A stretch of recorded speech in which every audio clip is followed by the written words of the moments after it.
Hello, my name is Kelsey Ott-Sudik, and I'm the Fellowship Manager here at the University of Pittsburgh School of Social Work. We're going to talk about the fellowship opportunities for the 2026-2027 academic year.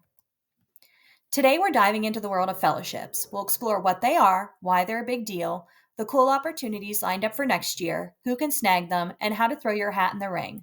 Plus, we'll talk about other opportunities from the School of Social Work. Just a heads up, because some of these are funded federally and through grants, the opportunities might not be available before the new academic year kicks off.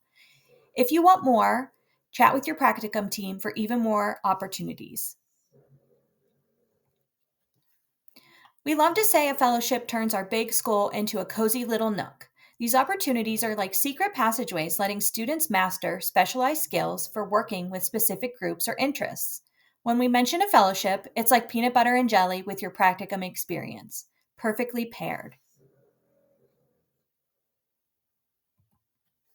Fellowships provide an excellent opportunity to distinguish yourself from other students. Through these programs, you will participate in training sessions and seminars that teach skills beyond the classroom. You will have the chance to connect with peers and experts, foster relationships with fellow students who share your interests and career aspirations, and receive financial assistance. For our BASW students, there are two opportunities available: the Library Fellowship and the Hartford Partnership Program on Aging Education. Part-time in-person students are eligible to apply for the Hartford Fellowship. Our part-time online students residing in the Pittsburgh area can apply for both the Hartford and the Library Fellowships.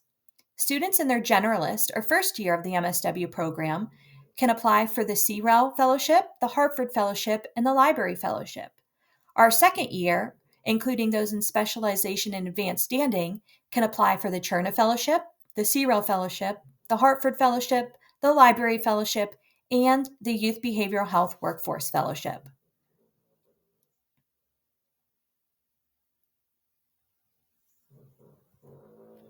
Fellowship opportunities for students. The CREL Fellowship is available to both direct practice and COSA students with no certificate requirements. The Hartford Fellowship is also open to both COSA and DP students. While a gerontology certificate is preferred for MSW candidates, it's not mandatory. If you choose not to pursue the gerontology certificate, you will need to complete 2 electives in gerontology. This fellowship can extend over 2 years for generalist students, allowing them to participate during both their first and second years without the need for a second application. The Library Fellowship is accessible to both COSA and direct practice students with no certificate requirements. However, keep in mind, the library does not qualify as a direct practice placement site for second year students. The Cherna Fellowship is open to COSA and direct practice students without certificate requirements, and the Youth Behavioral Health Workforce Fellowship is intended for direct practice students pursuing either a mental health, integrated healthcare, homeschool visitor, or CYF certificate, or those who do not wish to obtain a certificate. Please note the CWEL and gerontology students are not eligible for this fellowship.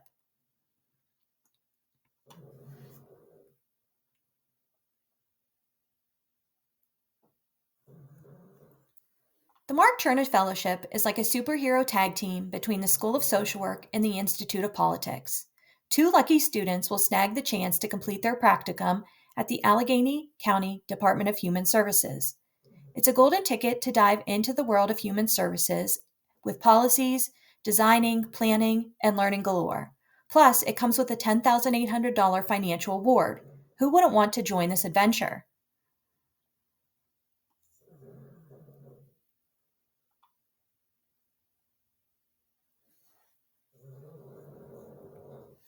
Within the Human Services Department, students selected for this opportunity can undertake their practicum in one of the available departments.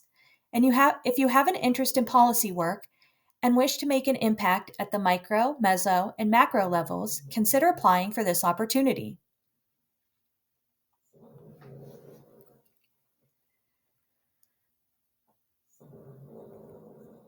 The statement of interest question that will be required for the Cherna Fellowship is: what interests do you have in human services, and why is that meaningful to you and your future career? This statement cannot be written in more than 2 pages.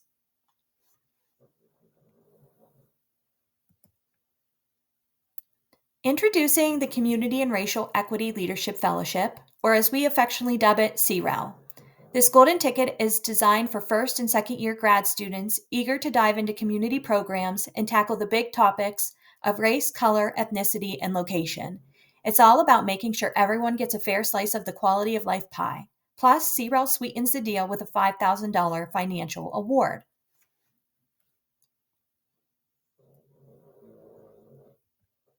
Students in the CREL Fellowship complete their practicum at one of the partner agencies listed on the slide. If you are interested in policy work, social change, and again, making an impact on all levels, this is a wonderful fellowship to be a part of.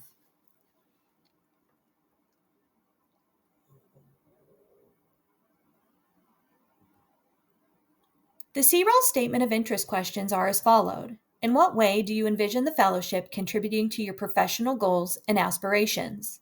And how will you apply your academic knowledge or unique insights into the CREL Fellowship to advocate for justice? This statement of interest can be in no more than 2 pages as well.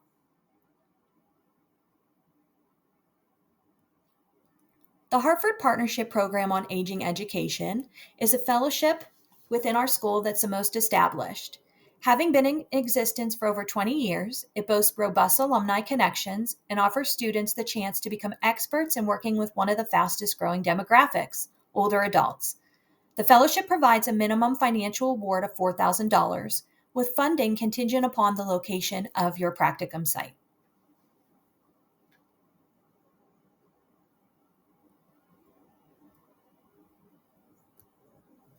If you're a Hartford Fellow, you'll find yourself roaming hospitals, community hubs, skilled nursing homes, not to mention living community programs. If you're keen on working with the Golden Generation, this fellowship is your golden ticket to schmooze and make lifelong connections with the pros.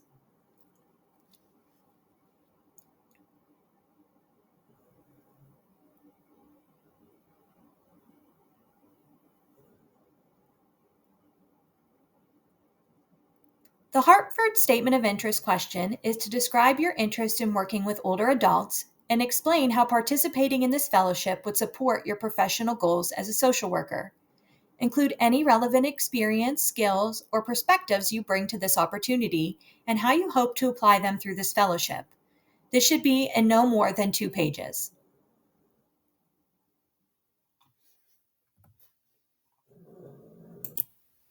The Library Social Work Fellowship is in partnership with the Allegheny County Library Association. In this program, students collaborate with community members to assess their needs and connect them with appropriate resources. Students truly appreciate this fellowship, making it especially beneficial for bachelor's and first-year students. Generalist students receive a financial award of $3,500, and specialization students are awarded $6,000. Please note that this fellowship does not qualify as a direct practice specialization placement.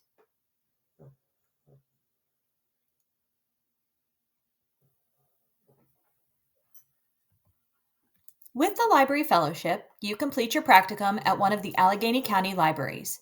If you're interested in case management, community outreach, and public health social work, this fellowship will definitely provide you with those skills and opportunities.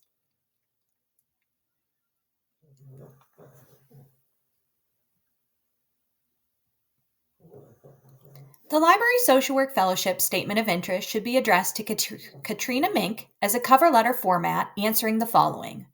Why are you specifically interested in library social work? What should the role of a library be in today's society? How do social workers help in this role? And what does it mean to truly meet people where they are? This should be completed in no more than 3 pages.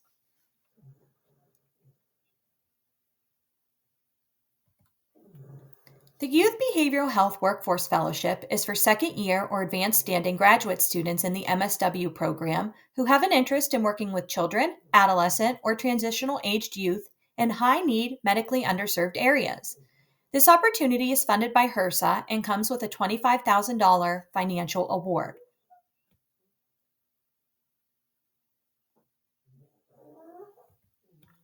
Practicum sites for the Youth Behavioral Health Workforce Fellowship are listed on the slide. If you plan to work with this population in high need areas post graduation, this is a fantastic opportunity to build your skills and connect your practicum and classroom experience in one opportunity.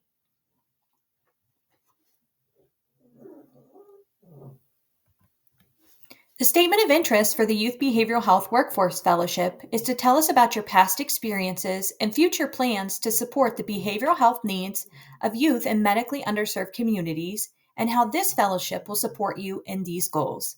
This should be written in no more than 2 pages.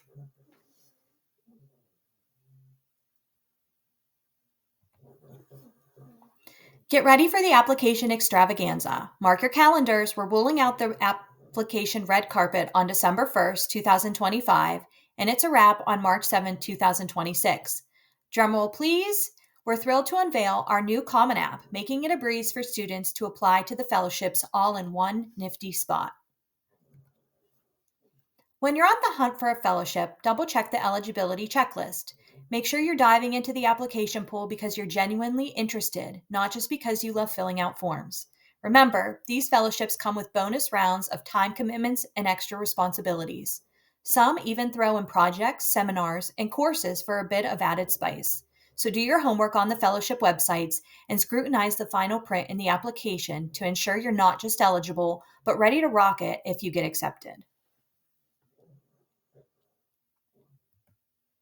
This year, students will upload their resume or CV, transcripts, both undergraduate if in the graduate program, and graduate, the contact information for 2 professional references, and complete the application in full. If you do not complete the application in full, you will not be considered for the fellowships that you apply for. Each fellowship requires you to provide a statement of interest. These need to be uploaded and answer the questions previously discussed. Those questions can also be found on the websites as well. When committees are on the hunt for the perfect fellowship fit, they've got a checklist longer than a giraffe's neck. Your career dreams should dance in step with the fellowship's mission. You should be eager to work with the folks or field at championships. Bonus points if you've already used your leadership muscles or are hungry for a chance to try. Experience and practice or a burning desire to dive into it, coupled with the ability to write like a word wizard, are all golden tickets in the selection process.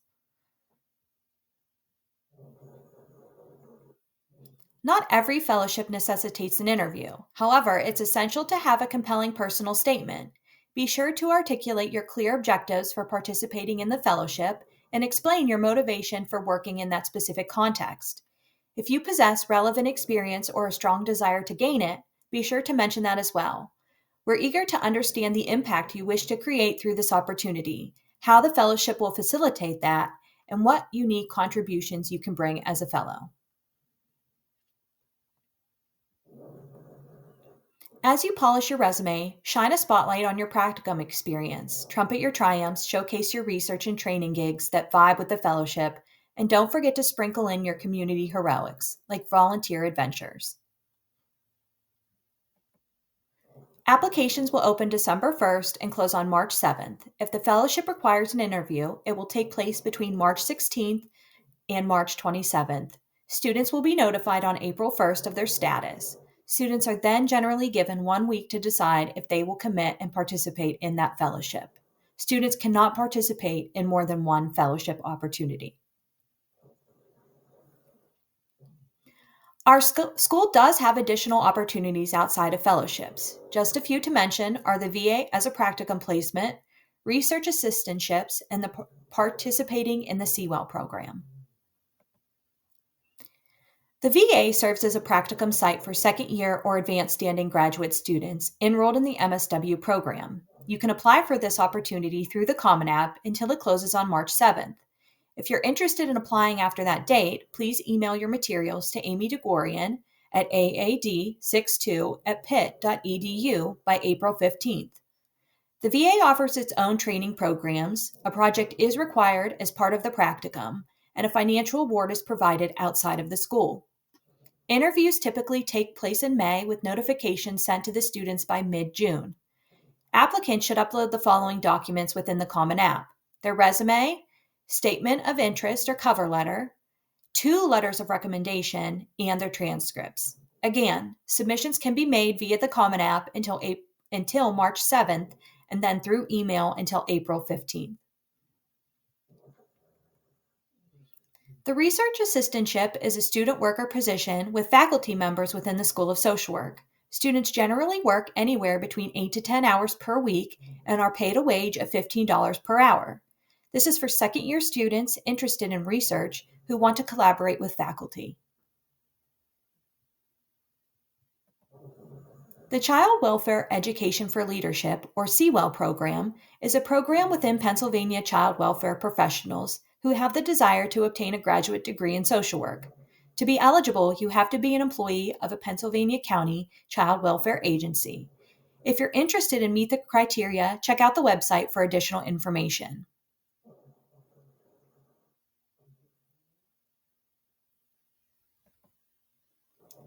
Got more burning questions? Shoot me an email at keo97@pitt.edu.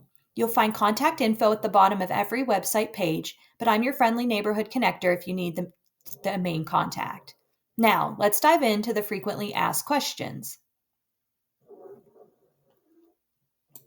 Frequently asked questions by students about fellowships. What does the practicum process entail? You will be paired with a practicum advisor who will assist you in applying to an approved practicum site related to your fellowship.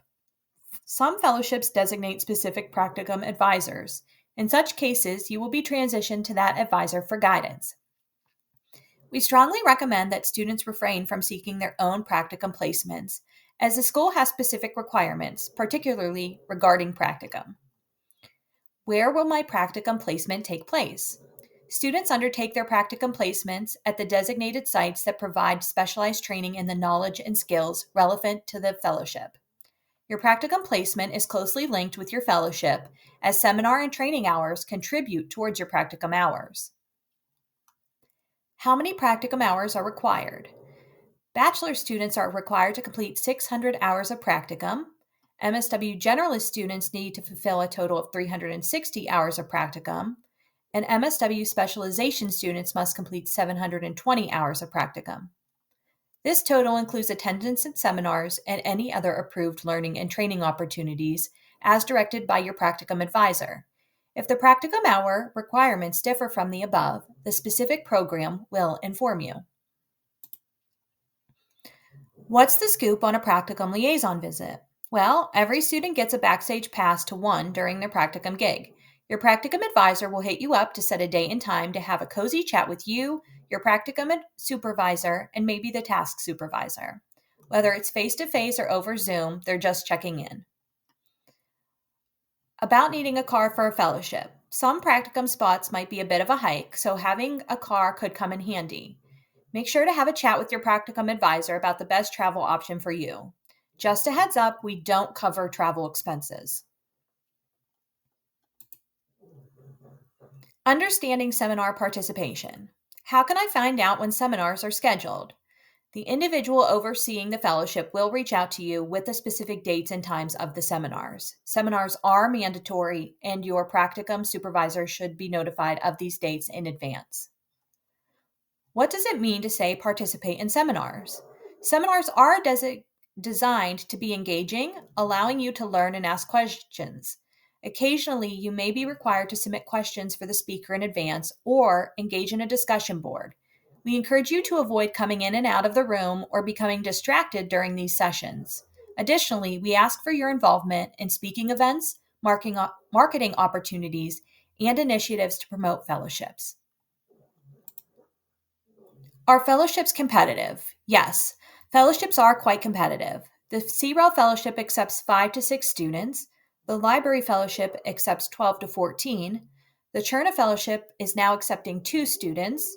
The Youth Behavioral Health Fellowship accepts 14, and the Hartford Fellowship takes between 10 to 14 students. How is my financial award paid? Financial awards are paid the total amount divided by half for each semester. For example, if you receive a $10,000 financial award, you will receive $5,000 per semester. Your support will be dispersed as a refundable scholarship posted to your student account, half the amount per term. Please note that your financial aid package will be updated to reflect this new award. Because the scholarship will be posted after other loans and grants have already been dispersed, there may be a retroactive adjustment to your aid. This adjustment could result in one of the following: an increased refund, a reduced loan obligation, or a combination of both. Does the fellowship require extra work commitments from me as a student beyond what the other students in the program must do? Yes. Each fellowship has requirements. It's important to check each fellowship website to make sure you can commit to the requirements prior to applying or accepting a spot. Is there a project I must complete? It's important to check the fellowship websites, as many do require an individual or group project. What to expect after completing a fellowship? What occurs upon finishing a fellowship? Most fellowships will award you a certificate confirming your completion of the program. However, you will not receive cords for your fellowship status. Are there any obligations to the fellowship after graduation? Typically, we will contact you to offer employment or training opportunities. Additionally, the Youth Behavioral Health Fellows are required to complete a 1-year follow-up survey to share their employment information. Is there anything else I need to know? Yes. You cannot receive a paid practicum placement, an employment-based practicum, or a research assistantship in addition to a fellowship. The Hartford Fellowship provides stipend amounts based on the agency, as they are usually the funder. You only receive funds provided by the agency, with the school providing supplemental income to meet the $4,000 stipend minimum.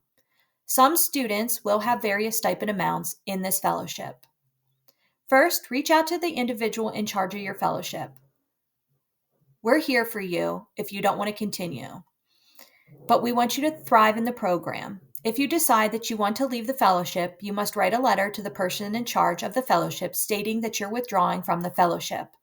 Depending on the time frame, you will not receive a financial award for the following semester and may be asked to pay back the funds provided. We do encourage you to reach out to a member of the fellowship to discuss how you're feeling and to see if there are any way we can provide additional support or help. Do I have to have specific grades before or during the fellowship? Students must be in good academic standing when applying and participating in a fellowship. You cannot be failing any courses, which includes receiving a C or lower. If I take a leave of absence, can I keep my spot when I return? Due to the nature of funding not being guaranteed, we cannot guarantee you a spot in fellowships during future semesters. Now that I've answered the majority of questions, I hope you have a better idea of all things fellowships. Please don't hesitate to reach out if you have any more information, questions, or need additional clarification.